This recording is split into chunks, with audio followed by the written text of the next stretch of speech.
नहीं है मेरे पास 1960 के फोटो और बेनामे और दान पत्र की तो अध्यक्ष बनते थे, उनके चमचे बनते थे, उनके पैर छूते थे। हम जूता निकाल के बात करते हैं, इसलिए हम बुरे हैं। घबराहट है, इनका डर है जो इन्होंने आज 420 का मुकदमा लिखवाया। क्या जरूरत थी आज लिखवाने की कि मुझे हम आज प्रेस वार्ता इसलिए की गई ताकि रुड़की शहर को बताया जाए कि बेसम इनके बाप की संपत्ति नहीं है, बेसम ब्राह्मण समाज की संपत्ति है। इन्होंने मुझे भी दबाने की कोशिश की गई, तो मैं दबने वाला नहीं हूँ साहब। भगवान के अलावा इंसान से तो मैं डर नहीं सकता, ये मेरा वादा है। तो इसलिए रात उन्होंने दबाव बनाकर मुकदमा लिखवाया। कोई बात नहीं, मुकदमा देखेंगे। मुकदमा जाने बड़ी बात नहीं होती यार, कुछ सकता है मुकदमे से। सरकार ना चेती तो हम लोग हाई कोर्ट जाएंगे, हाई कोर्ट में भी सुनवाई नहीं होगी तो सुप्रीम कोर्ट जाएंगे। हमारे पास तथ्य हैं, प्रूफ है। नहीं तो ये बता दे, बीएसएम समिति में भी यही इनका परिवार था। इनको क्या जरूरत थी बलवंत सिंह मुखिया चैरिटेबल ट्रस्ट बनाने की?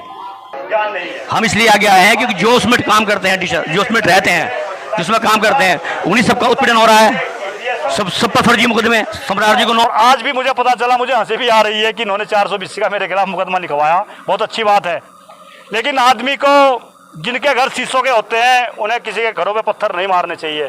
अपने घर जब मैं 2021 में समाज के द्वारा भारतीय ब्राह्मण समाज का अध्यक्ष बना गया, जो पूर्व अध्यक्ष थे सुरेश चंद्र शर्मा, जब उनसे मैंने कहा कि ये अपना चार्ज मुझे दे दीजिए, उन्होंने कहा नहीं, मेरा कार्यकाल 3 साल का है। हमारे जो भारतीय ब्राह्मण समाज का जो संविधान था उसमें कार्यकाल अध्यक्ष का 2 साल का था। जब उन्होंने कहा मेरा कार्यकाल 3 साल का, तो मुझे और हमारी जो टीम थी उसको आभास हुआ कि कुछ गड़बड़ है। हमने आरटीआई में रजिस्ट्रार चिट फंड सोसाइटी के यहाँ से कागज मंगाए। उन कागजों से ज्ञात हुआ कि इन्होंने फर्जी बैठ के दिखाकर कोरोना काल में भारतीय संविधान को, जो हमारा भारतीय ब्राह्मण समाज का संविधान था, उसको चेंज कर दिया। 2 साल का कार्यकाल 3 साल का कर दिया। मेरी समझ मैं सरकार आज पीसी का मकसद यही था कि सरकार को अवगत कराना, लेकिन अगर सरकार ना चेती तो हम लोग हाई कोर्ट जाएंगे। हाई कोर्ट में भी सुनवाई नहीं होगी तो सुप्रीम कोर्ट जाएंगे। हमारे पास तथ्य हैं, प्रूफ है। नहीं तो ये बता दे, बीएसएम समिति में भी यही इनका परिवार था। इनको क्या जरूरत थी बलवंत सिंह मुखिया चैरिटेबल ट्रस्ट बनाने की, जबकि संपत्ति सब वही है, सब इनकी संपत्ति है। क्या जरूरत थी इनको चैरिटेबल ट्रस्ट बनाने की? और ये इनका एक घबराहट है, इनका डर है जो इन्होंने आज 420 का मुकदमा लिखवाया। क्या जरूरत थी आज लिखवाने की कि मुझे दबा ले, मेरी अरेस्टिंग हो जाए, पीसी ना हो? है? क्या गजब यार, वाह। मैं आपको बताया, अरबों रुपए की संपत्ति है बीएसएम कॉलेज जो है, मॉन्टेसरी स्कूल, अरबों रुपए की। 14 बीघे जमीन प्रताप सिंह शर्मा ने दी थी, पनियाले वालों ने।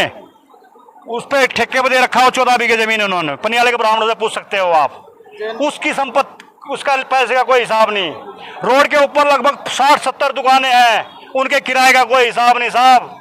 डीजल कॉलेज में दिखाते हैं 70-80 हजार कार महीने, बिजली आती है 24 घंटे, डीजल कहाँ फूकता है, कोई रिकॉर्ड नहीं है। 33 लाख का एक घोटाला जो हाई कोर्ट में अभी चल रहा है, और अभी तो और जांच चलेगी। अब तो और लाल जी, उनके दोनों बेटे, उनकी बहुएं, उनके बेटे, उनकी बेटे, उनका सिमधी, उनका दामाद, उनका भाई, उनके भतीजे, मैं आपको दिखा देता हूँ कागज उनका, पूरे परिवार है। और देखिए, कोरोना काल 2020 कोविड में पूरा लॉकडाउन था, उसमें ये बैठक दिखा रहे जिसमें गाजियाबाद तक के आदमी के इन्होंने साइन दिखा रखे हैं। तो जब जांच होगी अपने आप सब सामने आ जाएगा साहब। देखिए, ब्राह्मण समाज का मैं अध्यक्ष होने के नाते आपको यकीन दिलाना चाहता हूं कि रुड़की का 80% ब्राह्मण मेरे साथ खड़ा है। और बिरादरी की तो बात ही छोड़ दीजिए आप, रुड़की का ब्राह्मण 80% मेरे साथ खड़ा है इस युद्ध में। का टिकट दे दे, सांसद का दे दे, विधायक का दे दे, मेरे पर क्या फर्क पड़ता है? उनको पता चल जाएगा, भाजपा को भी एहसास हो जाएगा कि भाजपा में आने के बाद भी इनका वजन कितना है। समाज की वोट नहीं है तो गैर समाज कहां से वोट दे देगा? नेता वो है जिसके साथ समाज है, उसके बाद गैर समाज जुड़ता है। पहले घर देखते हैं कि घर इसके साथ है या नहीं है, तब मोहल्ले वाले जुड़ते हैं। जिसको पता चलता है इसके साथ घर के ही नहीं है तो मोहल्ला नहीं जुड़ता है। चुनाव लड़के देख रहे, चुनाव 2012 में लड़ा था, भूल रहे आप लोग?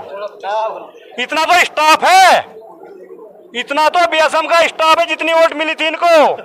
ये पार्षद का चुनाव लड़ रहे, मेरे सामने कहीं खड़ा होकर अगर लड़ना ही चाहते हैं तो। देखिए, इसका मुख्य उद्देश्य है ब्राह्मण जो बीएसएम स्कूल है उसे मंडोला शर्मा एंड सन से छुड़वाना। देखिए, ऐसा है, जो कॉलेज में धांधली हो रही है उनके सबके हमने सूचना के अधिकार ले लिए हैं। सब हमारे पास सोचने का अधिकार है। उसी को आधार बनाकर हम आज प्रेस वार्ता इसलिए की गई ताकि रुड़की शहर को बताया जाए कि बेस्तम इनके बाप की संपत्ति नहीं है, बेस्तम ब्राह्मण समाज की संपत्ति है। इन्होंने 1 इंच भी जमीन दान नहीं दी। जिन लोगों ने दान दी उन लोगों को नौकरी मिला, वे लोग इसमें होते हैं। लेकिन आज की तारीख में कमेटी में पूरा का पूरा एक ही परिवार का कब्जा है। ये इसकी जो स्थापना हुई थी 1934 में हुई थी। 1934 में हुई थी ऐसी ये संपत्ति है। वो बेचारे आज नहीं है, लेकिन कोई तो आएगा ही।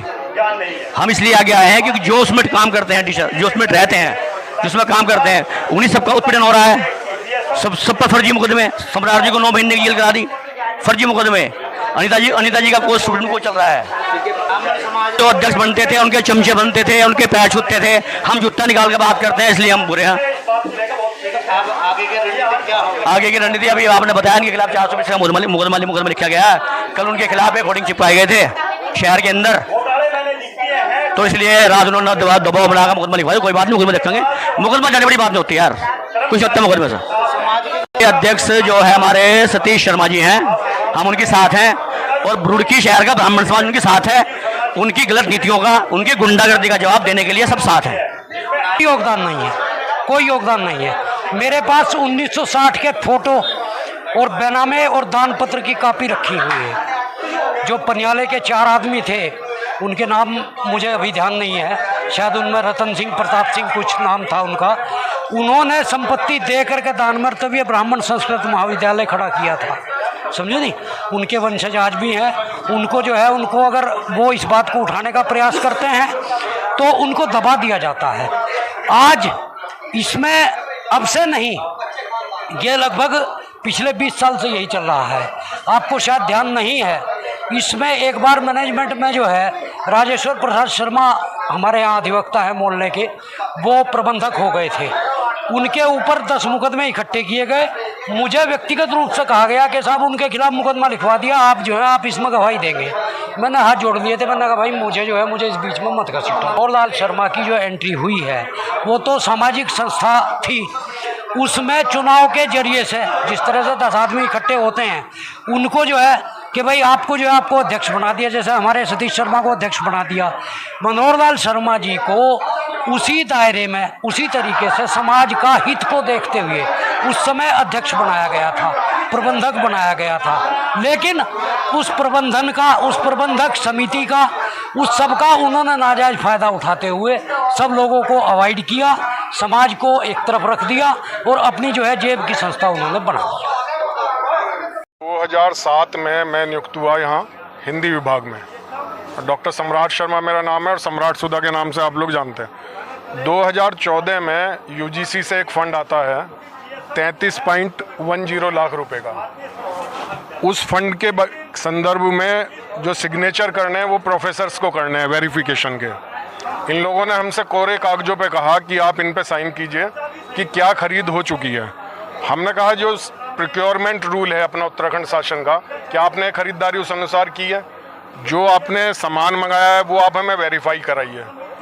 इस आधार पे इन्होंने सबसे पहले मुझे जनवरी 14 में सस्पेंड किया। लेकिन उसी समय जनवरी 14 में ही जो उत्तराखंड का ऑडिटर जनरल ऑफ उत्तराखंड है, जो अकाउंटेंट जनरल उत्तराखंड, उन्होंने इस कॉलेज का ऑडिट किया और उन्होंने ये पाया कि 33.10 लाख में से 32.68 लाख रुपए का अनियमितता जो है उस फंड में है। वो जो फंड आया वो उस समय के प्राचार्य के खाते में ना आकर कॉलेज की प्रबंध समिति के अध्यक्ष मनोहर लाल शर्मा के खाते में गया, जो कि पूरी तरीके से अवैधानिक था। क्योंकि कोई भी अनुदानित महाविद्यालय यदि उसका फंड यूजीसी दे रही है तो कॉलेज प्रबंध समिति वो फंड के अध्यक्ष अपने खाते में नहीं डला सकते।